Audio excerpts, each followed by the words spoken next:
Hey folks, it's your pal Mike Shea from slyflourish.com and twitter.com/slyflourish, here with another episode of Sly Flourish's Lazy DM Prep. In this series of shows, I go through the steps from Return of the Lazy Dungeon Master while preparing for my weekend game. I have 2 weekly games in this one. One of them is today, Sunday, at noon. So I hop on here on Twitch, and with the help of the folks in Twitch chat, I prepare for my game and go through the steps. I'm running a little late today. It's about 10 minutes late. Sorry about that. I had to get things kind of straightened up and I had to put all those books on the shelf and light the candles and stuff behind me, and that's a real chore. If you are on Twitch chat, feel free to say hello. Let me know if anything is weird in the broadcast, and we will chat about D&D. Today, we're going to have a special... So last weekend, we had a special episode because I didn't have a game, and we were snowed in, so we just talked about D&D. I don't remember what we talked about. I'm sure you can go back look at last week's episode and see. And today, it's another special game because we're going to mostly talk about boss fights, because I have boss fights coming up. We are getting very close to the end of Tomb of Annihilation, and we are on my weekend group is on level 6, the Cradle of the Death God, which you can see in the lower right. Hello, Gondolar. It is nice to see you. So we will still go through the steps, but I'm going to try to rip through them relatively quickly, and we will talk about what the hell to do when your characters are about to fight a death god and the most powerful lich that isn't a god in the multiverse. I think that's probably accurate. Like Vecna is pretty powerful, but Vecna wants to be a god, right? So the Serac is, got his head on straight. He's like, nah, it sounds like a pain in the ass. I think I'm just going to be a lich. I don't know if I have any other show business, so we will dig right in. As we do in every episode, we go through the 8 steps from Return of the Lazy Dungeon Master. If you've watched the previous episodes, you have seen this before, so I'm going to go through very quickly. Hello, Tilda DeWilda is here. Welcome. I am doing fine on this fine day. Thank you for asking. So I'm going to tear through the 8 steps. I'm getting better and better, I think. I like to think I'm getting better and better at describing the 8 steps. If you want to follow along, you can download the free preview of Return of the Lazy Dungeon Master on the links below, either on YouTube or on Twitch. Click on Return of the Lazy Dungeon Master and look for the free preview, and you can find the chapter that includes the 8 steps. It is one of the free chapters that I give away because I want everybody to have it. So the 8 steps are not... you don't necessarily need to go through all 8 steps. My mom, of course, hello, she says, I'm here, finally, because somebody knows when I've been late. I think I probably got a text from her. Did I get a text like, where are you? Did you fall in the shower? I'm here, but I can't get Twitch to work. Well, you got Twitch. It sounds like you got Twitch to work now. So Twitch is twitchy today, my mom says. Now I lost my train of thought. Yeah, so there are 8 steps from Return of the Lazy Dungeon Master. You don't necessarily have to perform all 8 steps. You only perform the steps that you need to feel prepared for your game. But the steps include a wide range of different things that we could use depending on the type of game we're running. You will see when going through the steps for my game today which ones I focus on and which ones I don't. The steps include reviewing the characters. Who are the characters? What are their backgrounds? What are there any hooks that matter that we want to pay attention to in our next session's game we should think about? We do this step first so that we have the characters deeply embedded in our head when we're doing all of the rest of the steps, because we run character-focused games and the characters are the center of the universe in our world. Second, we create a strong start. What is the thing that's going to tell everybody, hey, you're in a D&D game? Put down the phone, start putting yourself in a different world, imagine where you are. Strong starts are very important. You want to, in media res is a popular technique. Get right in the fray. I love starting with a fight. I love starting in the middle of a fight if you can get away with it, because everybody remembers what's going on. Outline the potential scenes is more of a feel-good step if you're really running without anything. If you're running a published adventure, you don't really need to do this. Also, if you have in your head an idea of where the game's going to go, you don't need this either. But if you really don't know where things are going to head and you want to feel a little bit more confident about what's going on, outlining potential scenes can help you do so. Defining secrets and clues is really a major central hub of all of these 8 steps. In our secrets and clues, we write down 10 things that the characters can discover in their next game. We do not describe how they discover them. This is the whole prepare to improvise idea. We want to know what clues are out there, but we will improvise how the characters discover them. Maybe they interrogate a prisoner, maybe they see it on a wall, maybe they get a dream sequence, maybe a magic item tells them something. We don't really know, and we will find out. In previous episodes, we kind of looked at it. About 5 of the 10, in my games, about 5 of the 10 secrets usually get revealed. You don't need to reveal them all. And then we come up with a fresh set of 10 every time so that we are not beholden to secrets that did not get revealed, because the world is an evolving place and literally can change just based on our thoughts. The next step is developing fantastic locations. If we're running a published adventure, we usually don't have to worry about this, but sometimes it helps us to, if we don't have a published adventure, or we don't really know if any places are exciting, we might do this.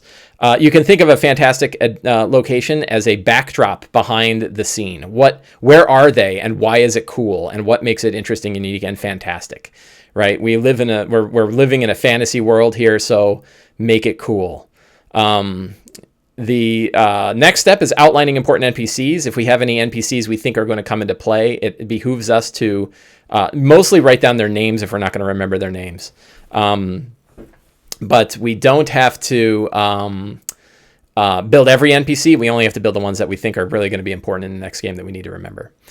Choosing relevant monsters. If we don't know what monsters are going to come up, this is our opportunity to read about the ecology of a monster and see which monsters make sense given the situation and how they're going to behave in the world. We might even think of this as how they're going to behave regardless of the characters. What do they normally do? What do they do if the characters weren't there? What plans and plots do they have? What's going on? We don't really worry too much about the stat blocks. For big ones like the Atropal or, like a Sararak the Archlich, it can certainly help, but... you don't really have to worry about, too much about the stat blocks unless they're big fancy monsters like a Beholder or something like that. And the final step is selecting our magic item rewards. Magic items matter very much to characters, therefore they matter very much to players, but they are in the full purview of DMs to reward. So it's worth our time to think about magic items.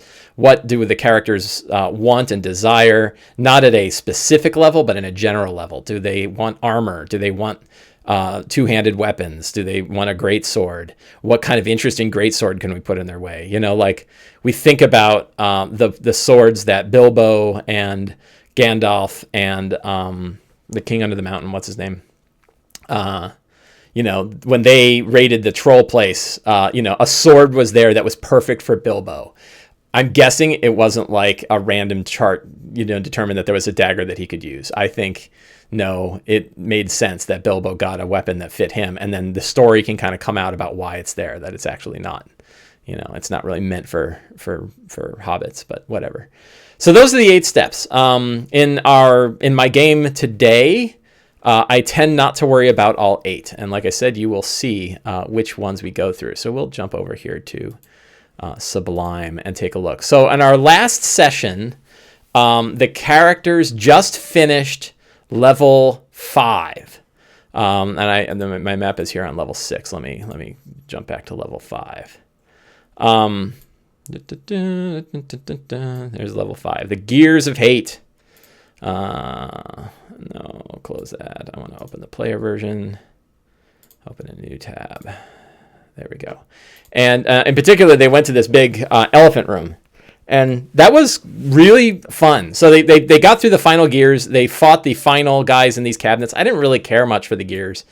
They were kind of a pain in the ass. And I think for my other group, I'm going to play them slightly differently. I don't know how we'll do that. I really love this mechanist chain room up here. This was a secret that I've been waiting to reveal for a long time, which is that the way this entire tomb is powered is with an enormous chain being drawn from an entire plane of machinery called Mechanus. I like that because I always like to think about how a dungeon gets powered, and the idea that it's powered extraplanarly is pretty cool. So that was a lot of fun. So then they came to this room where you fight pile after pile after pile of demons, and the final demon to come out is an Aranes. I think it's 4 waves of demons that pop out, maybe 5. I think it might be 5. Yeah, it's 5 waves of demons come out, which is tons. And everyone's like, oh, it's not balanced. And it's like the world's not balanced. And like, don't worry about what the challenge rating is. The challenge rating is like 92, for level 10 characters, level 10 characters. So, but they got through it. And finally they, of course the paladin said, yes, I will give my soul up to the Erinyes. The way that it ends is that the Erinyes says, if one of you is willing to give your soul to me, I will call off all of our demons. And the paladin's like, yep, me, because like a paladin is always just waiting to give their soul up to a demon. Like that's the ultimate sort of sacrifice for a paladin. And he was a fallen paladin already, I think. So he made the sacrifice, but I don't, in the book, it's kill the character outright, and I don't like killing characters outright. We've talked about that in previous episodes. So instead, let me move that there. Oh, that's much better. Instead, his soul has been marked by the Erinyes. So, so I think that that is going to be a fun little bit. So they have finished this entire level now, and they are heading down to level 6. So they're getting very close to the end. But one little outstanding thing that I wanted to throw in, I was just looking at my notes again, was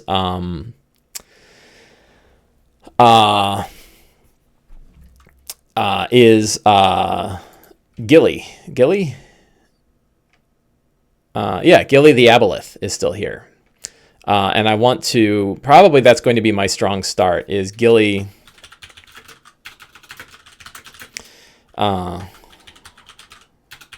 Gilly calls to Alistair.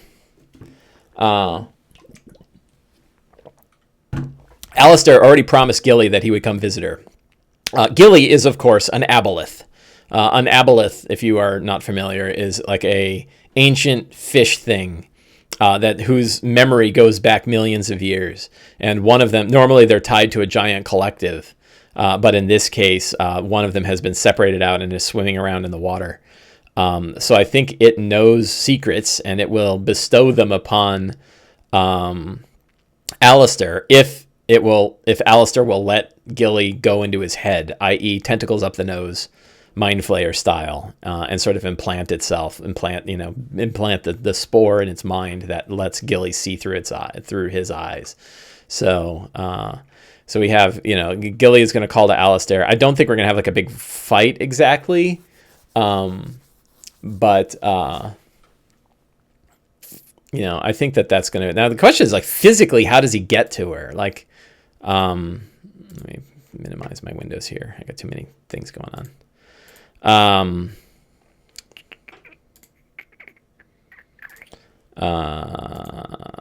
have so many windows open. Okay, there we go. So if you think about it, so Gilly's out here in the water, right?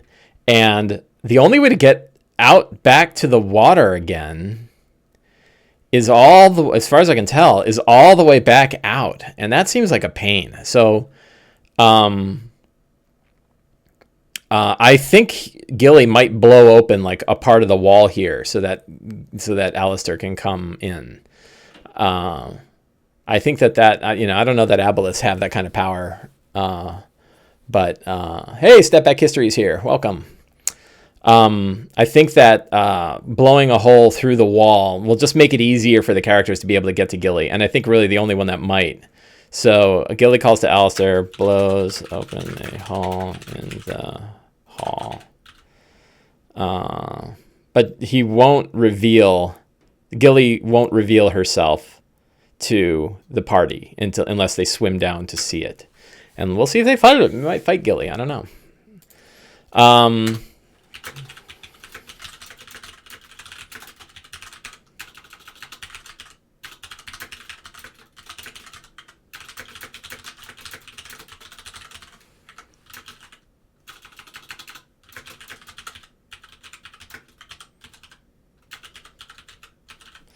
So she wants to return to the abolithic sovereignty, and I think the only way that can happen is if Alistair accepts her telepathic connection, and then he gets out, and then he goes to another aboleth and connects with that aboleth. That will restore Gilly. Gilly doesn't actually need to physically go anywhere, but I think him sort of restoring his connection. This is a good one where it's probably time to actually, let's read about aboleths. They're really cool. They're really, oh, come on. How do you spell aboleth?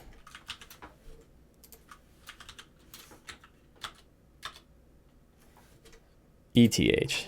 All right, aboleth monster. That's what an aboleth looks like, if you want to know. They're really pretty. Crazy tentacled fish person.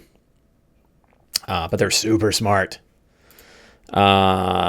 So let's see. They are in what's the CR in that? CR 10. They're not weak.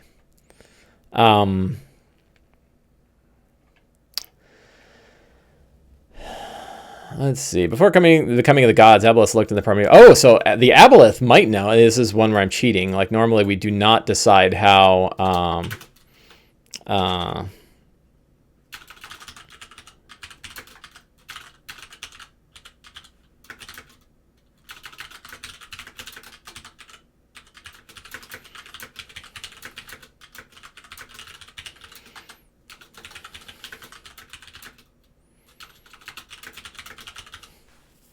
So Gilly was around when the god died, billions of years ago, right? Billions. Around before the gods, reached out with their minds to seize control of burgeoning life forms. Made their dominance, made them like gods. Their true gods appeared, smashing the Abolithic Empire and freeing their slaves. Aboliths have never forgotten. They have eternal memories. Treasure trove of lore. They add the knowledge of people they consume. Telepathic powers to read the minds of creatures and know the desires. Use this knowledge to gain creatures' loyalty.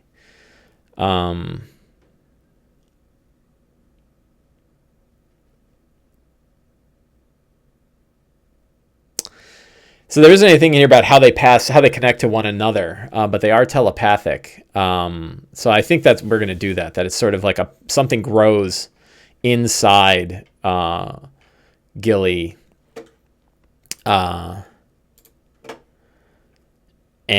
grows inside something. Gilly implants something inside her host that they will take back to the Abolithic sovereignty and reconnect with the other ones. And Gilly is perfectly happy being down here in the tomb. It does not need to move, but it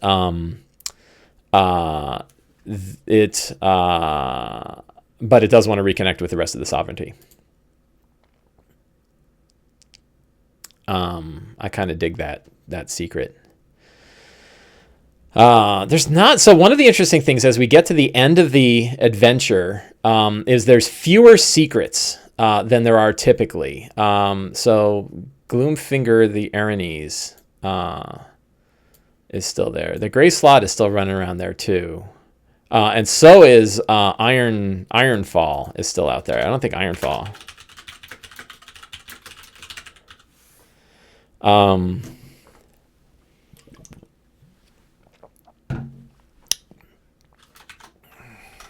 Put that as a secret, right? Ironfall is still out there. Ironfall is a Tomb Guardian, the worst of the Tomb Guardians.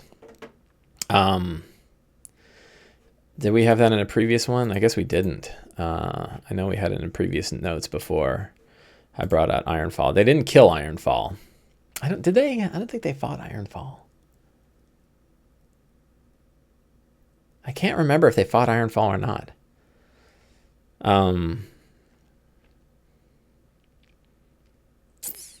It sure doesn't seem like they did. So Ironfall's out there as a trump card. I can kind of throw Ironfall out there, and if things get too easy, Ironfall shows up and starts whooping ass. Ironfall is an invisible Tomb Guardian that beheads people. That's his favorite thing. He has a pair of sickles for hands that have kind of crazy. Is this group's second or third attempt at the tomb? No, this is their first attempt at the tomb. They are on level 5 and getting to level 6. What else?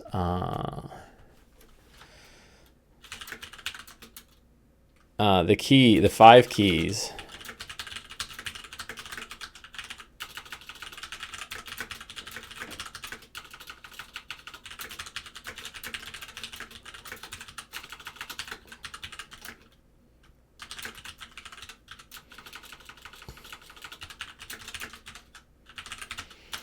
So there's 5 trials beyond just getting the keys. They've got the keys, but they also have to get the key holes, and that's the whole part of part 6. Is there anything else?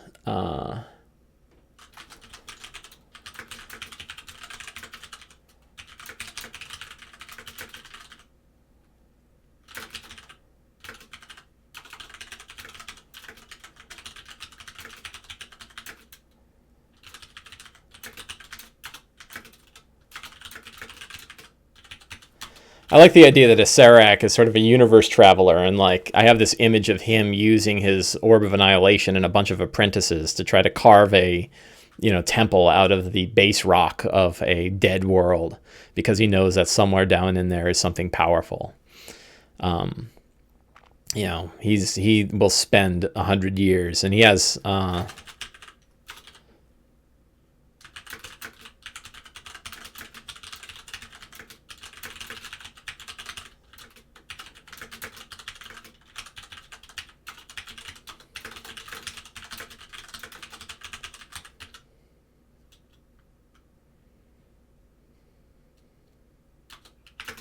I like the idea that, or even Orcus isn't real, is frightened of a Serac. A Serac's intellect is vast, and Orcus is the lord of all lichs, including a Serac. But he's like, this one's a little out of hand. That could be something that they learn. Are there anything about the Atropol? What happened? Why did the god die? What brought it into existence in the first place, and then what starved it?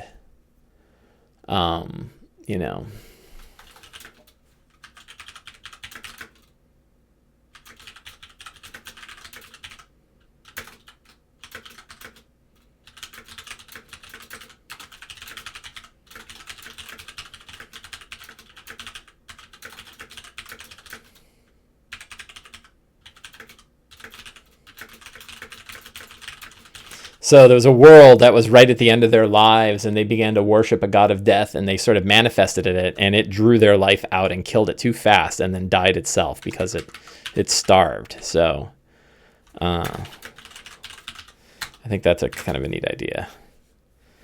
So I'm going to cheat. What is that? 1, 2, 3, 4, 5, 6, 7, 8. We're going to stick with 8 secrets today. If I think of other ones, I will throw them in there, but I also want to talk about boss fights. Gilly and the connection. And Alistair's contract, right? With Gloomfinger. I think that could be a good time.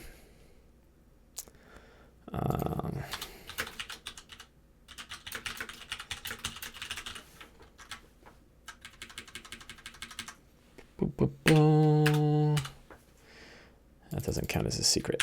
So that's 7 secrets I've got. We'll just put 3 dashes to delineate my lack of secrets.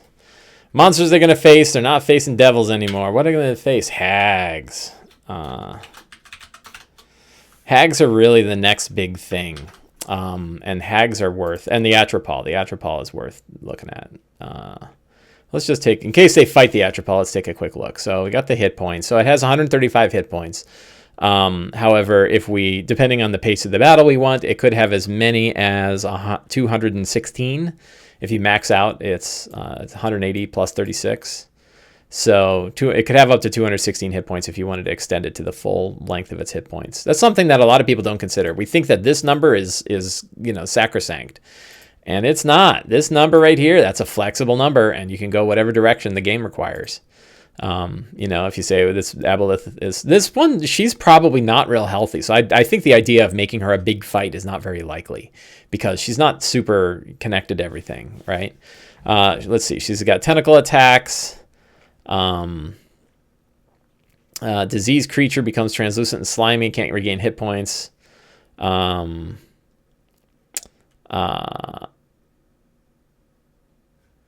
and must continually moisturize. That's pretty interesting.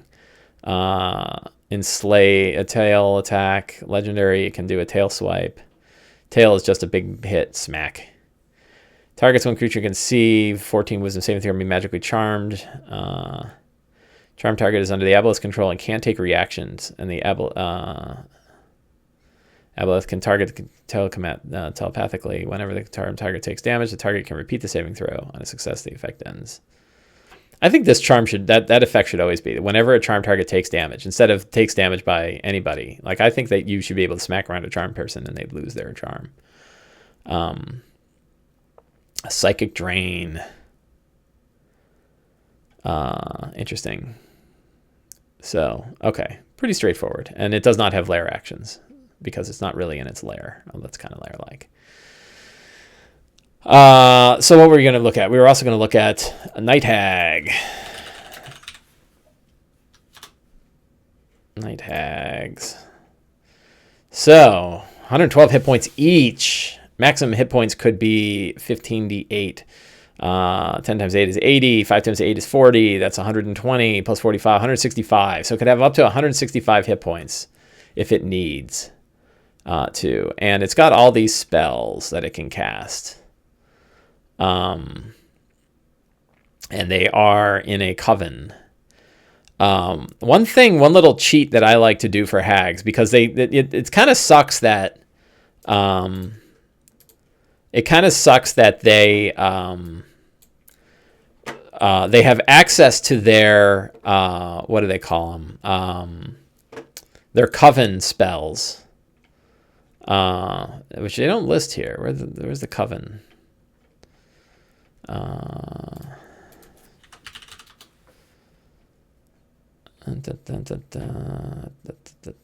we go, hags.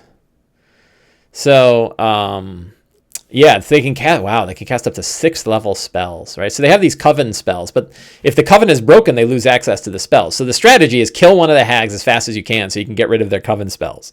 But that sucks, because then it's real dangerous up front, and then it becomes significantly less dangerous when you kill one.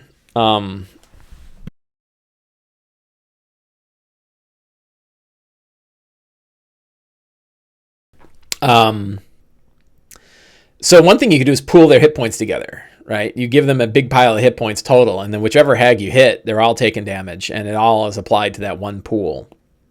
And then they all die at once. They all die at the same time. That's one way to do it. Or you can kind of treat it that way. So you can toy around with their hit points.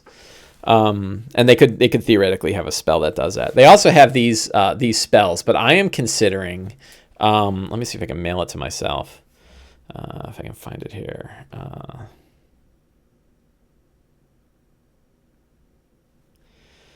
I want to mail this to my.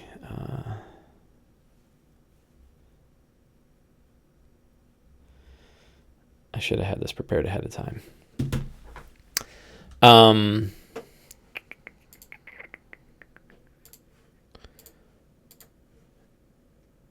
There we go. Open and show in folder. So what we have here, we're going to pull this up in my Sly Flourish window. Whoops. And what we have here, and then pull it up, and sorry, I'm doing a bunch of things. There we go. The Blasphemies of Bor Bwalsh. This is a Rob Schwab supplement that you can buy for like $3. And it's awesome. And it's about the terrible magic out there. Super dark magic lost in time, and there's a whole kind of cool about from the crazed wizards who built 3 high towers and sealed demon lords in the dungeons below them, to the accursed mage who descended into the abyss and confronted the queen of dragons, to the chosen mage who helped chosen mage of the goddess of magic, whose influences helped to shape the entire realms. They command power unmatched by mortals, and these are a series of despicable spells made by Rob Schwab that we can add to our spell lineup here. And So these are perfect spells for hags, right? Like, boy, if hags ever had, spells that they want. So let's go back up to the listing here. So 6th level, they have Night Terrors. Let's look at Night Terrors.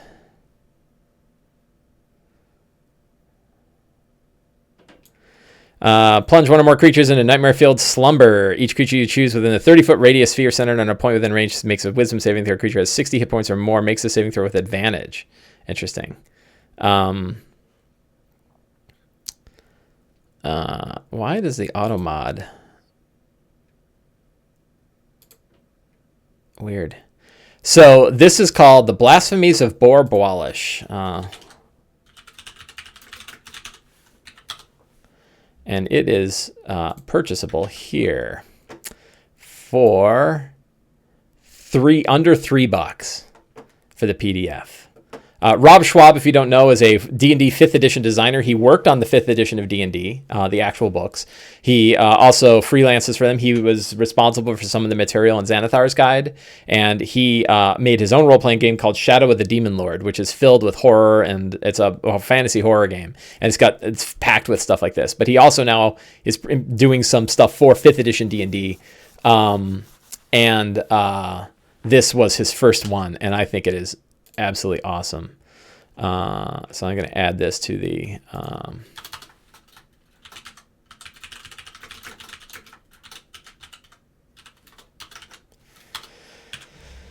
show notes.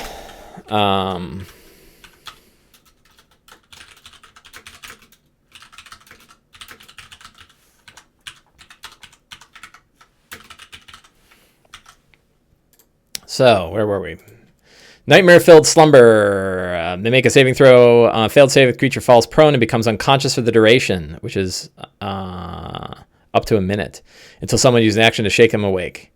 Start of each of the turns, affected creature must make a wisdom saving throw, taking 46 psychic damage on a failed save or half as much on a successful one. The creature that succeeds on one of these undead...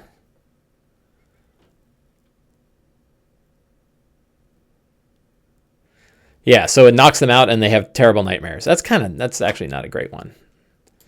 And it's like a powerful sleep spell. And the fact that it hits a lot of people is pretty great. So stone to flesh, open the gate. Desecration. Let's look at desecration. Fetid stench of sulfur and corruption blooms inside a 60-foot radius. Each creature in the area, wisdom saving throw.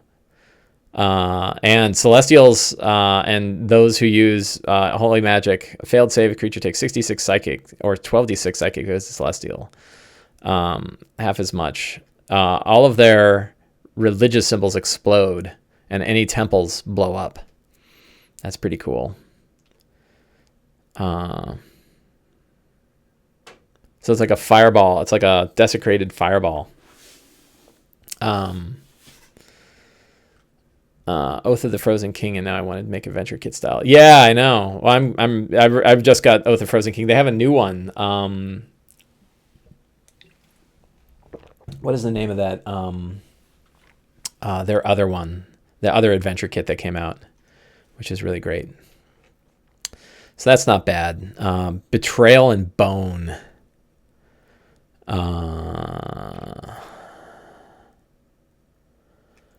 Ribbons of necrotic energy. 3 medium and small creatures within each creature must make a Constitution saving throw. A target takes 5d8 necrotic damage. If the target drops to 0 as a result, the target dies and a skeleton tears free from its body. That's pretty great. So these are some awesome spells, and I'm going to be using a lot of these. Yeah, Shadows over Drift Chapel. That's correct. I got it, and it's great. It's a really, really well done book. The art is fantastic. I've been talking to them, and yeah, I'm heavily. The next project I'm working on is highly inspired by them. They've done some really cool work about how to put together an adventure toolkit for building adventures without necessarily having everything pre-built up. Anyway, so these are really cool, and I'm probably going to have my hags use a lot of these spells. You can also kind of like, this is a good example of how we get inspired by stuff. You can get inspired by Shadow of the Demon Lord and these kind of spells and put them in your head, and then just reframe the mechanics of spells that already exist. So like a lightning bolt could be sort of a spell that hits somebody and sort of tears at their mind and or rips a part of their body out, or I was thinking about one that just like infests them with bugs, and then bugs come pouring out of them and they take damage like a lightning bolt, but then they also have these new spider swarms all around. That's a very hag-like thing to do. Hags are terrible. So, I definitely think that we're going to add that. What else about hags? I got the wrong window again.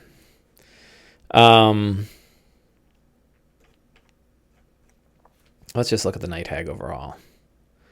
So it can do the haunting nightmare. It can go into the ethereal plane. It has ray of enfeeblement.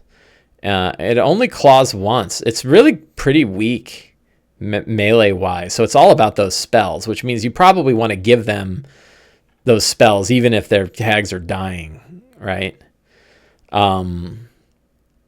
So I'm going to treat him like one big monster. In fact, this is a great way to treat it. If you want like a boss fight, have 3 and have them all connected. So 3 hags that are all sharing a hit point pool, and have access to a fair range of spells. This is a lot of spells for them to cast. And then when you throw the blasphemies in there, you really have a lot of firepower that they can throw around. This could be a very fun, dangerous fight.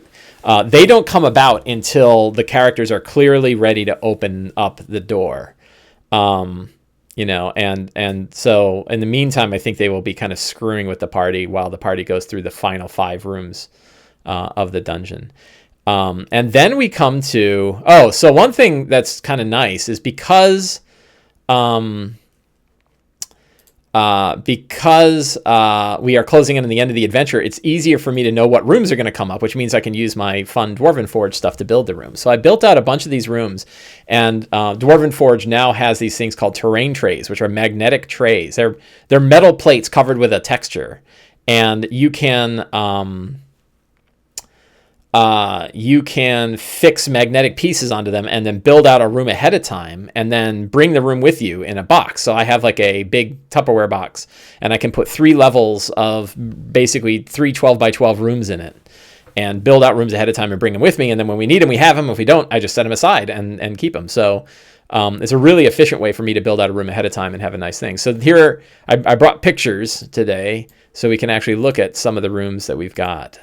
Those are the maps. So this was this one. I was having some fun. This is the room where you have to fight 48 Terracotta warriors, and I only could put 38 guys in the room. But I was like, how funny! It's almost a joke between my players and I, because it's ridiculous that you're going to fight 48 dudes. But I'm like, well, I'm putting out the minis. I've got them. And so it didn't take long to kind of put out the minis and fill it up with a bunch of dudes that look like Terracotta warriors. So that's for my Wednesday group, because my Sunday group already did this one. This is the elephant room. This is the one that has the elephant that turns around and the demons come out. I used this room with my Sunday group last week, and I never get to use this miniature. I got it, it's like a 12-year-old mini. I've had it forever, and I got it in a box. And I'm like, when am I ever going to use a, freaking mastodon, frost giant riding guy? But it's perfect for this one because it's a giant elephant, and it's a great looking mini. It's just very impractical. So the idea that this is like an Omu champion riding on top of his war elephant, I think is a really cool idea. I can't get this size right.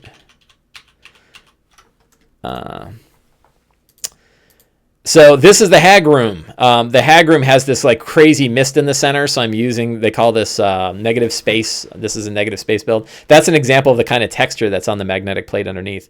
And these have the 5 doors that go to all of the 5 separate rooms. And then this is the main door that leads into the cradle of the death god. So, and then these are the hag minis I'm using, which are just your general, your generic hags. And again, like this all is on one plate, and I can just pick the whole thing up and move it into a box and carry it wherever I want to go. I have one more. Yeah, and then we have, this is my first attempt at building the cradle of the death god. So lava in the middle, big open area. This is the, I need to do the struts. I'm going to take a coat hanger and cut 3 big pieces of the coat hanger. I got to remember to do that before I leave today. Will be connected to this, and if you break the struts, it collapses the, this thing. The Soulmonger, the whole reason that they're in this adventure. This is a mini I was going to use. I'm not going to use that mini because it's really lame for a Death God. It's really small. So I have another one, a much bigger one that I'm going to use. And I'm also having a friend who might print out the 3D version of the Atropol, which is a hideous looking, really hideous looking miniature. But I have another thing that I can use instead. And so this is where they will fight the Death God and eventually fight a Serac. And then they have to get through this gate up here, which I kind of made a little fuzzy gate.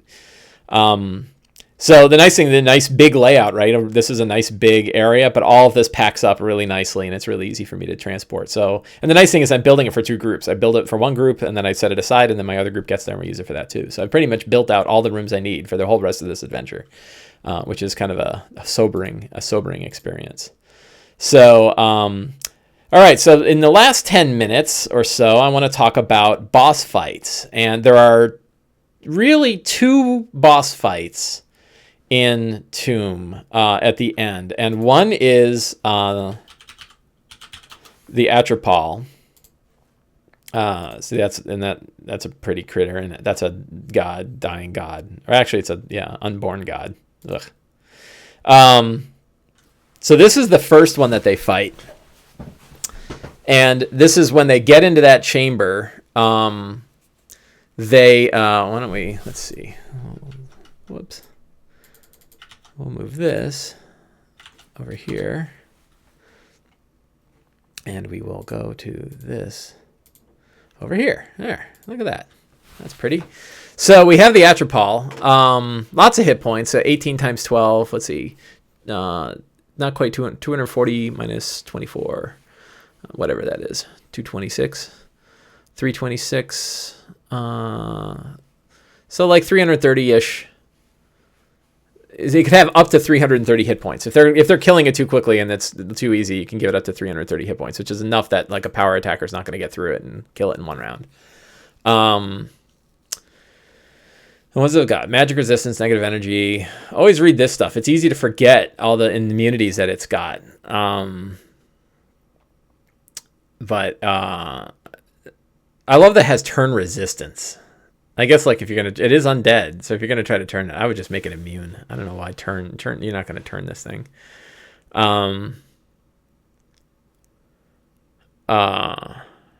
Negative energy aura. Creatures in 30 feet can't regain hit. Oh my god! If you're within 30 feet of it, you can't regain hit points. That's a big distance. Any creature that starts within 30 feet takes 10 necrotic. That is hard. Wow. Turn resistance. It can make... So actions. It does only one of these. Touch attack. Ray of cold. Ooh, 21 point cold damage. That's not nothing. Life drain. 1 creature it can see. Target must succeed. 19 would take 36 necrotic. And the Atropol regains half the amount. Wow. So that life drain it's going to do every round. Why do these other 2? And it can summon a wraith. I don't know that the wraith is a big deal. You might have it summon a bunch of wraiths if you're going to be mean about it. Yeah, armor class is 7. It's just a giant baby. It's a giant... Look at this thing. It is not wearing plate armor. And it's like all bulbulous and terrible. So hitting it is not hard. That's why you might want to put 330 hit points on it, because everyone's going to power attack the whole time. Imagine your ranger that's got whatever, sharpshooter. Isn't it amusing that sharpshooter is the name of the feat, but you lower your accuracy to do more damage? I guess the idea is you're picking a specific target. Put it on a hellhound and use cover. Put what on a hellhound? I missed your joke.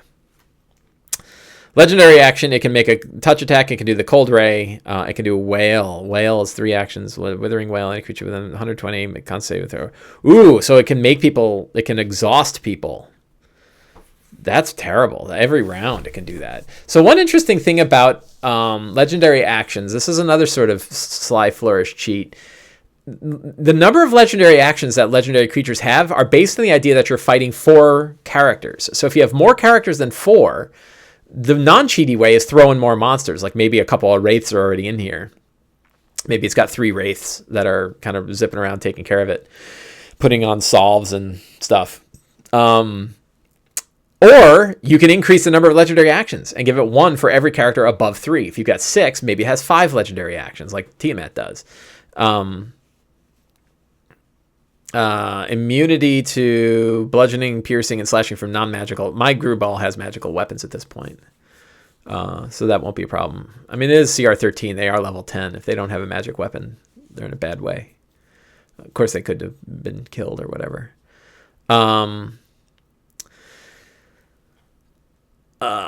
Let's see.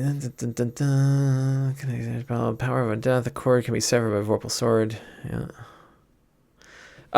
So when you think about a boss fight like this, it's really tricky, and you want to run it well. You want to make sure that the players are having a good time, that they're scared of it but not frustrated by it. And one easy way to kind of deal with this. Some people hate this idea. Lots of people hate ideas that I have. But you can play with hit points all day long. It's really easy to play with hit points, and change the frustration level. Either if they feel like they're wailing on the thing and they're going to kill it really too quickly, well, go ahead and boost the hit points up. Like I said, this guy can go up to whatever it is, 18 times 12 plus 108, which is like 226, 326, 334, I think, if my math is right. So you can go give it up to like 330 hit points instead of 220, and it's going to be really hard to beat. They're going to expend a lot of... Remember, they just fought the hags. Right, so I don't think they're going to take a long rest before they go right in. I don't know why. I guess like maybe just having the room or the whole thing filling with their poison gas. I don't know. You don't want them to take a rest. I don't want them to take a rest. I want them to go right in cold. And then the other one is you can play with the amount of damage that they do. So maybe one thing. This is a good trick if you use static monster damage, and almost no one does. I think it's 10% of DMs. I did a poll on this. And it's like 10% of DMs use the static amount and 90% roll. But one of the things about rolling is you can't cheat.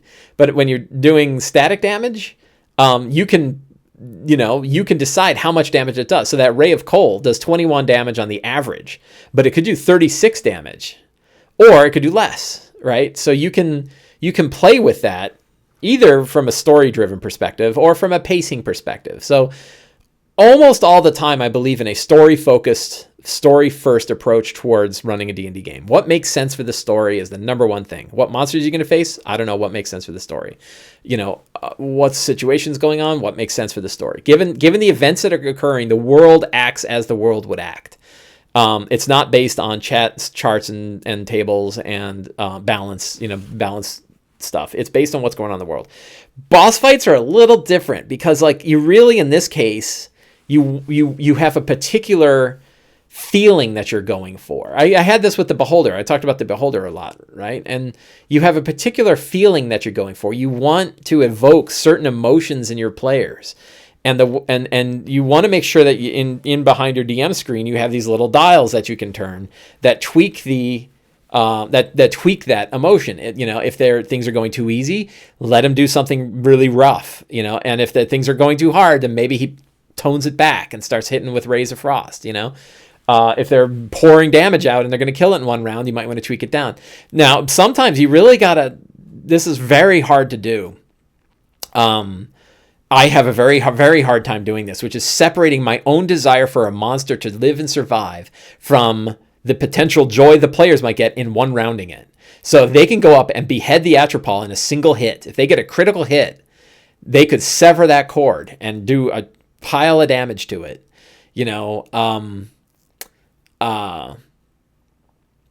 I think that would be a really, that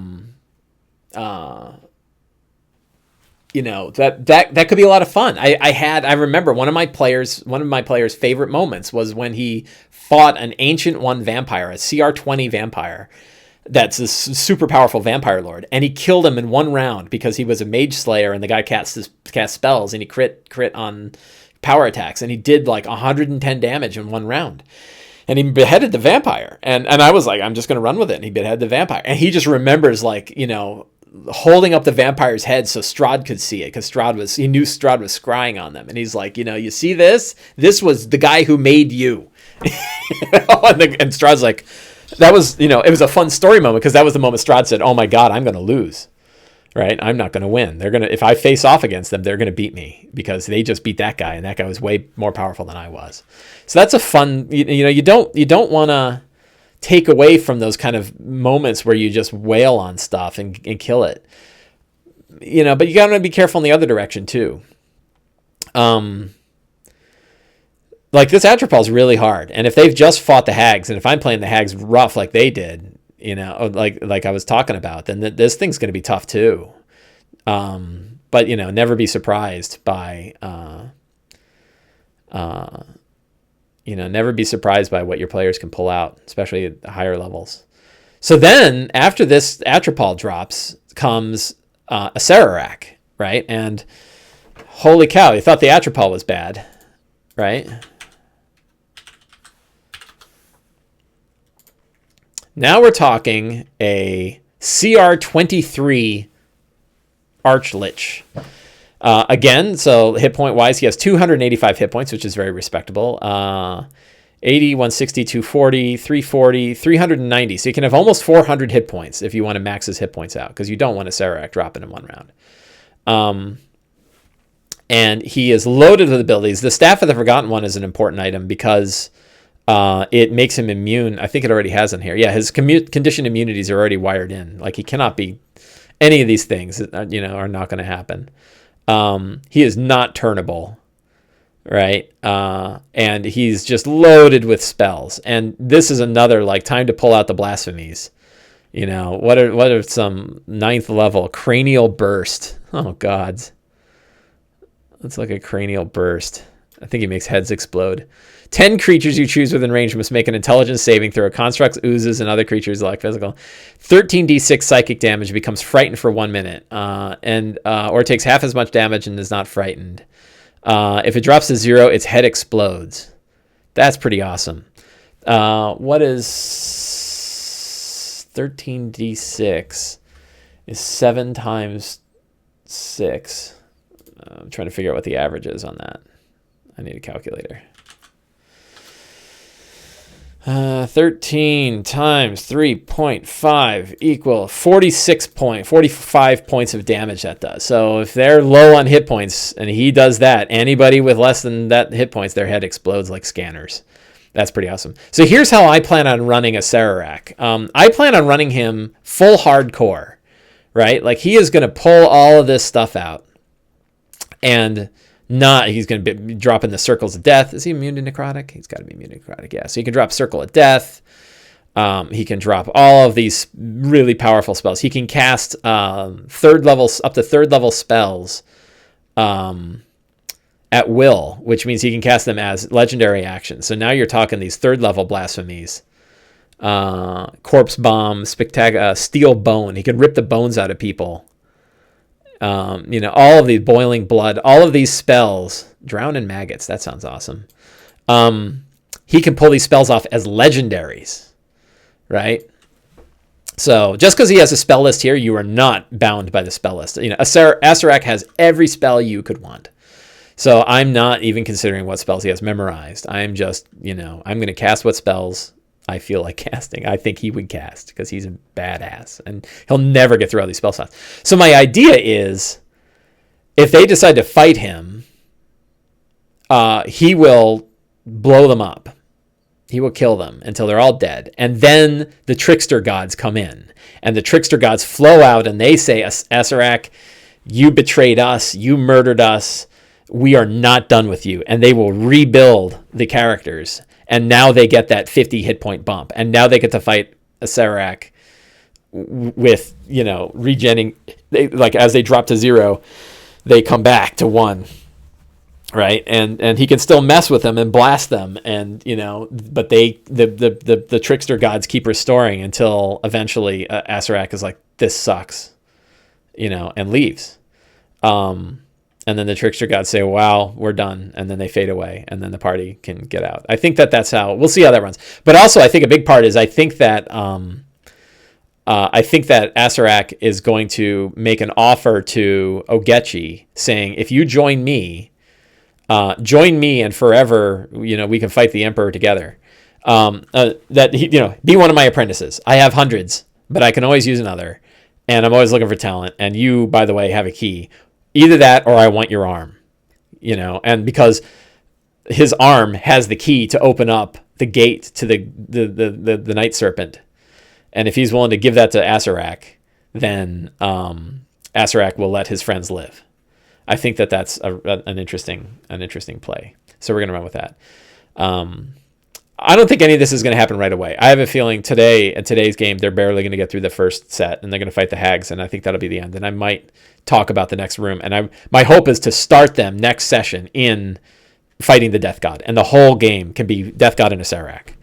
That's my plan, and I'm hoping that I'll be able to tune the game to do that, so we will see. So that is our show today.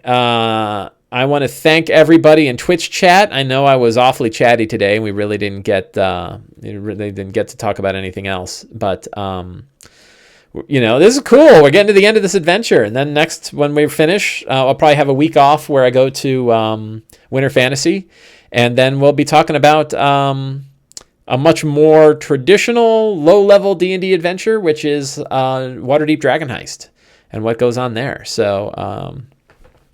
I want to thank you all for coming on the show. I want to thank you all for chatting in Twitch chat. For those of you watching on YouTube, thank you as well.